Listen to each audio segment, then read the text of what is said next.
Hi అండి. నమస్తే. Welcome to eat non stop. ఇవాల్టి సెషన్‌లో మనం బ్రెడ్ ఆమ్లెట్ ఎలా తయారు చేయాలో ఒకసారి చూద్దామండి. ముందుగా దాని తయారీకి కావాల్సిన పదార్థాలు: ఎగ్స్ 2 అండి, bread slices 2, chilli powder, garam masala, salt, ginger garlic paste, అలానే కొద్దిగా పసుపు కూడా అండి. తయారు చేసుకునే విధానం: ముందుగా ఒక బౌల్ తీసుకొని 1/2 టేబుల్ స్పూన్ పసుపు వేసుకోవాలండి. అలానే 1/2 టేబుల్ స్పూన్ కారం వేసుకోవాలి. 1/2 tablespoon garam masala, 1/2 tablespoon ginger garlic paste, salt తగినంత అండి, మీ టేస్ట్కి సరిపడా వేసుకోండి సాల్ట్. ఈ 2 ఎగ్స్కి ఎంతైతే సాల్ట్ పడుతుందో అంత వేసుకోండి. ఇంగ్రీడియంట్స్ అన్నిటినీ కూడా బాగా మిక్స్ చేసుకోవాలండి. బాగా స్పూన్తో మిక్స్ చేసుకున్నాక ఆ 2 ఎగ్స్ని కూడా ఈ బౌల్లోనే బ్రేక్ చేసుకోవాలి.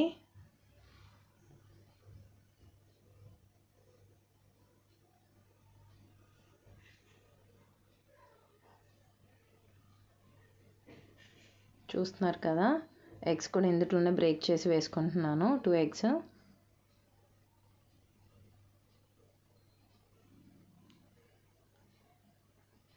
ఇందులో బ్రేక్ చేసి వేసుకున్నాక చాలా కంటిన్యూస్గా విస్క్ చేసుకోవాలండి.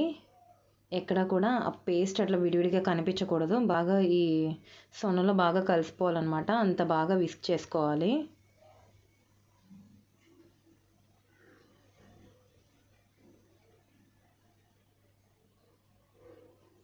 చూస్తున్నారు కదా, ఇట్లా వస్తుందన్నమాట.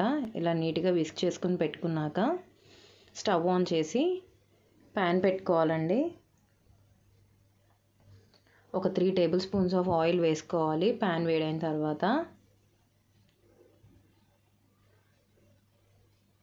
ఇది పక్కన పెట్టుకోవాలండి. ఎగ్ మిక్స్చర్ ప్యాన్ హీట్ అయిన తర్వాత ఆయిల్ ఏదైతే వేసుకున్నామో దాన్ని మొత్తం అంతా ఒకసారి గ్రీస్ చేసుకోవాలి. ఆయిల్నే ఒకసారి ప్యాన్ని ఇట్లా కదిపితే సరిపోతుంది. సో ఇప్పుడు ఆయిల్ హీట్ అయింది కదండి, నేను ఎగ్ మిక్స్చర్ వేసేసుకుంటున్నాను. మొత్తం అంతా కూడా బాగా స్ప్రెడ్ అయ్యేలాగా అటు ఇటు తిప్పుకోవాలండి ప్యాన్కి. ఆల్రెడీ ఆయిల్ మనం గ్రీస్ చేసి ఉంచుకున్నాం కదా, సో ప్రాబ్లం ఏం లేదు, ఈజీగానే వచ్చేస్తుంది. ఇప్పుడు మనం ఈ ఆమ్లెట్ మీద బ్రెడ్ స్లైసెస్ రెండింటిని కూడా పెట్టుకోవాలండి. ముందుగా ఇలా అద్దుకుని ఆ తర్వాత వెంటనే బ్రెడ్ని తిప్పేయాలండి. దానివల్ల ఏంటంటే ఎక్స్ట్రా సోనా ఏదైతే ఉందో అది బ్రెడ్ పీస్ అబ్జర్వ్ చేసేసుకుంటుంది. అదే కాక చాలామంది వేయడం బ్రెడ్ స్లైసెస్ని కంప్లీట్గా ఇందాక మనం ఏదైతే మిక్చర్ చేసుకున్నామో ఆ మిక్చర్లో ముంచేసి బ్రెడ్ ఆమ్లెట్ వేస్తారండి. అలా కన్నా కూడా ఈ ప్రొసీజర్ చాలా బాగుంటుంది. ఈసారి ట్రై చేసి చూడండి. బ్రెడ్ పీసెస్ కూడా మెత్తగా అయిపోకుండా చాలా క్రిస్పీగా ఉంటాయి ఇట్లా అయితే. చూస్తున్నారు కదా, ఇట్లా నేను బ్రెడ్ పీసెస్కి ఆ సొన మొత్తం అంతా అంటేలాగా ఒకసారి అలా అద్దుకొని మళ్ళీ ఫ్లిప్ చేసుకున్నాను ఆ పీసెస్ని. ఆమ్లెట్ కింద బాగా వేగిందండి. నేను ఒకసారి ఫ్లిప్ చేసుకుంటున్నాను.